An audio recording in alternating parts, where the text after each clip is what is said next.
10 दिन अराउंड बचे हैं नीट में, अभी भी नहीं समझ में आ रहा फिजिक्स में क्या करूं कैसे करूं, नहीं हो रही फिजिक्स छोड़ के जाना चाहता हूं तो छोड़ मत यार दोस्त। अगर फिजिक्स छोड़ी तो मतलब कंफर्म है सिलेक्शन नहीं होगा, तो छोड़ने से बेहतर है क्यों ना हम ऐसे चैप्टर्स को कवर करें जो कि हाई वेटेज हो और अपन कम चैप्टर कवर करके भी बढ़िया नंबर ला सकें, या फिर कुछ ऐसे टॉपिक्स जिनको मैं करके आराम से बहुत अच्छा स्कोर कर पाऊं। तो उसी के बारे में आज बात करने वाले, ऐसे हाई वेटेज 10 टॉपिक मैं आपको बताने वाला हूं जिससे आप पढ़ के 100+ मार्क्स स्कोर कर सकते हैं। आपने थोड़ा बहुत भी पहले पढ़ रखा है या फिर नहीं पढ़ रखा, दो अलग अलग कैटेगरीज हैं। तो अगर आपने थोड़ा बहुत भी पहले पढ़ रखा है तो आपके आराम से आ सकते हैं अभी भी, लेकिन इतने नहीं तो थोड़े कम आएंगे, लेकिन हाँ आएंगे जरूर अगर ये करेंगे तो। लेकिन आप अगर अंधेरे में तीर चलाते रहेंगे तो चीजें बहुत गड़बड़ हो जाएगी। तो इसी के बारे में बात करते हैं। नमस्कार दोस्तों, मेरा नाम है Sunil Machra Chaudhary, I am 3rd year MBBS student from government medical college, और आज अपन बात करने वाले high weightage topics in physics के बारे में। आइए, मैं आपको बोलने वाला हूं कि मेरे पास यहां पर दो तरीके के स्टूडेंट है। एक वो स्टूडेंट जिसने पूरे साल भर फिजिक्स के अंदर कुछ भी नहीं पढ़ा, those who studied did not physics at all, बिल्कुल भी फिजिक्स नहीं पढ़ी है। एक स्टूडेंट होते हैं ऐसे जिन्होंने थोड़ी बहुत पढ़ी है लेकिन फिर भी वो अपने आप को जीरो पे ही मानते हैं, मतलब उनके 30 नंबर 40 नंबर 50 नंबर ऑलरेडी आ रहे हैं फिजिक्स के अंदर। उनके लिए ये टारगेट जो मैंने दिया है 100+ का अचीव करना आसान हो जाता है, जबकि ये बच्चे कोशिश करें कि 60 70 80 नंबर तक आराम से जाएं, क्योंकि लास्ट का टाइम है, बहुत कम समय बचा है। तो बिल्कुल बात करते हैं, अगर कोई स्टूडेंट ऐसा है जिन्होंने पहले थोड़ी बहुत फिजिक्स पढ़ रखी और 30-40 मार्क्स स्कोर कर रहा है, तो वो लिस्ट 1 के साथ जाएगा। मैं दो लिस्ट यहां पर लेकर आया हूं। लिस्ट 1 में सिर्फ चैप्टर्स लिखे हुए हैं और लिस्ट 2 में स्पेसिफिक टॉपिक्स भी लिखे हुए हैं चैप्टर्स के अंदर, ठीक है। और जिन्होंने बिल्कुल भी फिजिक्स नहीं पढ़ी अब तक, वो लिस्ट 2 के साथ जाएंगे। ओनली इंपॉर्टेंट टॉपिक्स उसके अंदर लिखे हुए हैं चैप्टर वाइज। तो बिल्कुल अगर आपने थोड़ी बहुत पढ़ी है, लेकिन मैं कहूंगा कि प्रेफरेंसली आप लिस्ट 1 के साथ जाएं, ये ज्यादा बेटर है, ठीक है। जो है मैं सच्चाई बोलता हूं, ना किसी को गुमराह करता हूं, ना किसी को धोखे में रखता हूं, दिल्ली में मैं रखने का काम अपना नहीं है। जो चीज है सच्चाई बोलूंगा, आप पूरा वीडियो को एंड तक सुनना बस।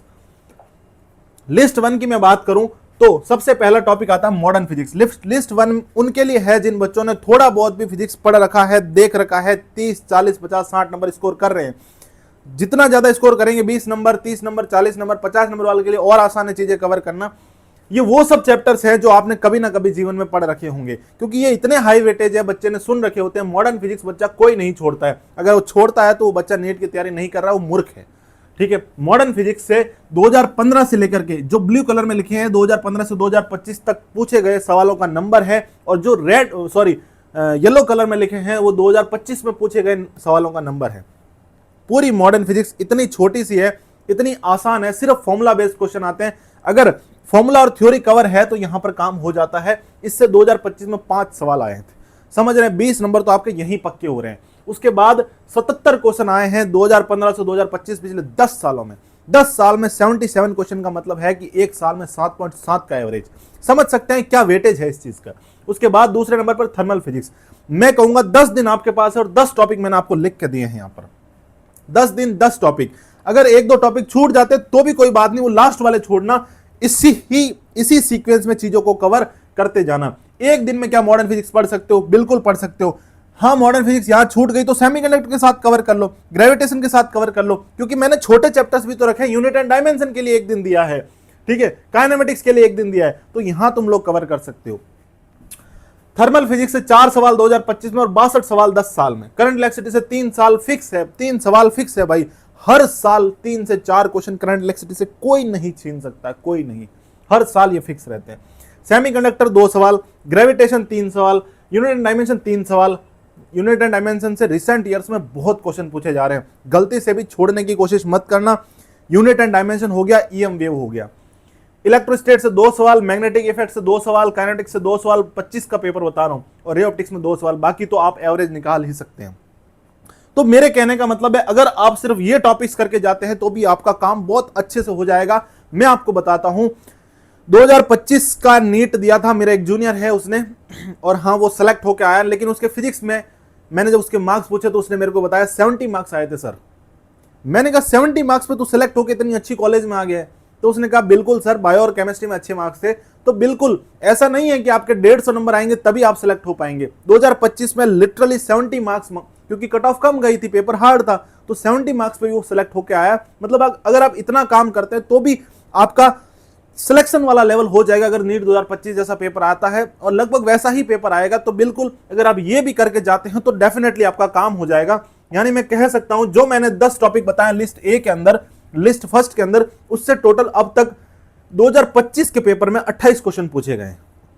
जो मैंने लिस्ट 1 बताई थी इससे टोटल आप गिनेंगे तो आपको मिलेगा कि 2025 में इन 10 टॉपिक से सिर्फ 28 क्वेश्चन पूछे गए थे 45 में से। इन 28 क्वेश्चन के साथ मैं आपको बोलूंगा आधा से पौन घंटा लगेगा ईएम वेव पढ़ने का। किसी का भी एक का लेक्चर देख लो, आधे घंटे का लेक्चर यूट्यूब पर अवेलेबल होगा, आधे घंटे में ईएम वेव पूरा हो जाएगा। और ये 2 क्वेश्चन पिछले 2 साल से फिक्स देके जा रहा है। नीट 2024 के अंदर ईएम वेव से 2 क्वेश्चन कंफर्म आए थे, नीट 2025 के अंदर ईएम वेव से 2 क्वेश्चन कंफर्म आए थे और नीट 2026 के अंदर भी 2 क्वेश्चन कंफर्म आएंगे। तो 2 क्वेश्चन आप यहां जोड़ लीजिए। यानी मैं कह दूं जो मैंने बताया अगर आप उसे पढ़ लेंगे तो आपके 30 सवाल उसमें से सही हो जाएंगे। 30 सवाल मतलब 120 नंबर।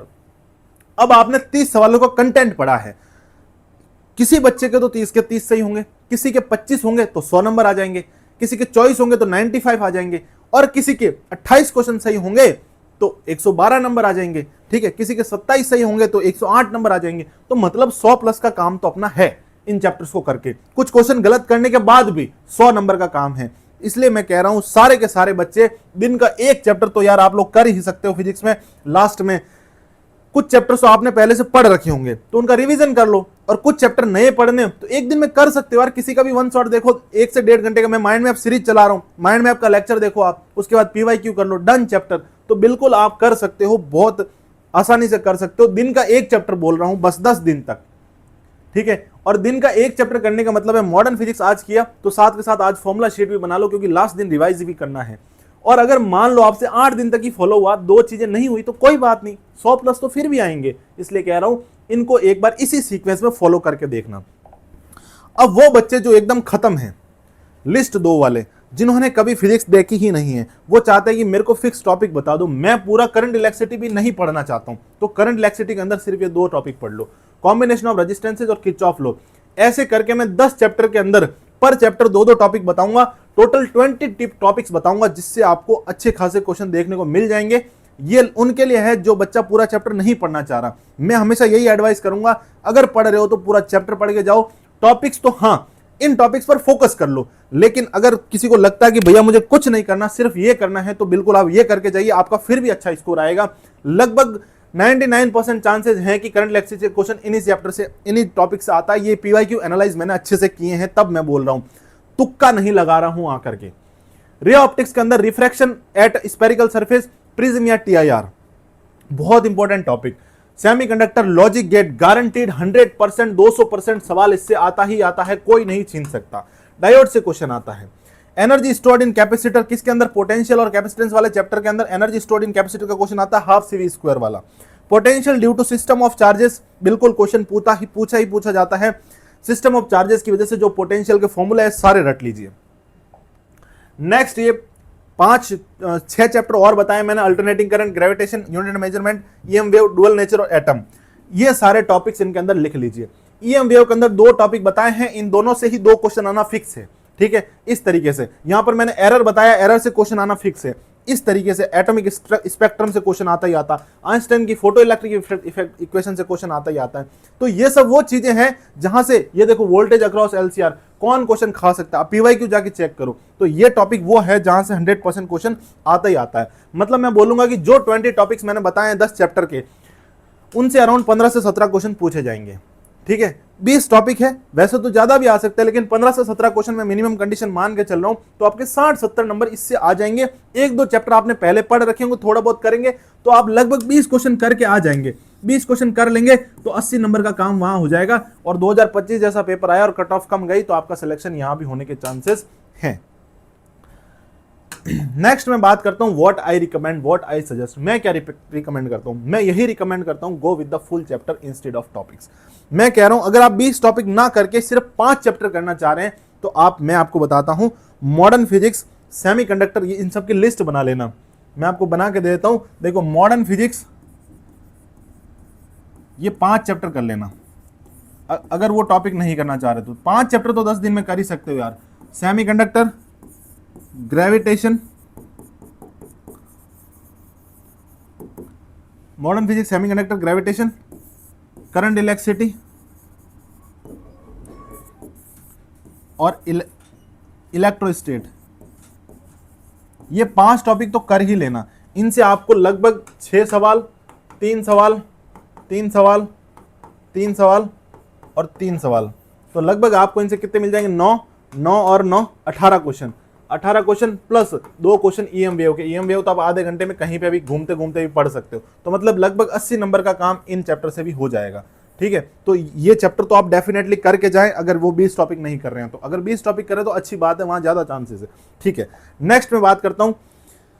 अब समय आ चुका है अपना 100% देने का, दीजिए। और हाँ, जितना कर सकते हैं उतना कीजिए, कोई बात नहीं, नहीं हो रहा डिप्रेशन मत लीजिए, एंजाइटी मत लीजिए, जितना हो रहा 50% हो रहा है, 20% हो रहा है, वो कीजिए, आगे बढ़िए। सिलेक्शन होगा या नहीं होगा बाद में देखेंगे, लेकिन अपनी मेहनत पहले करके निकलेंगे।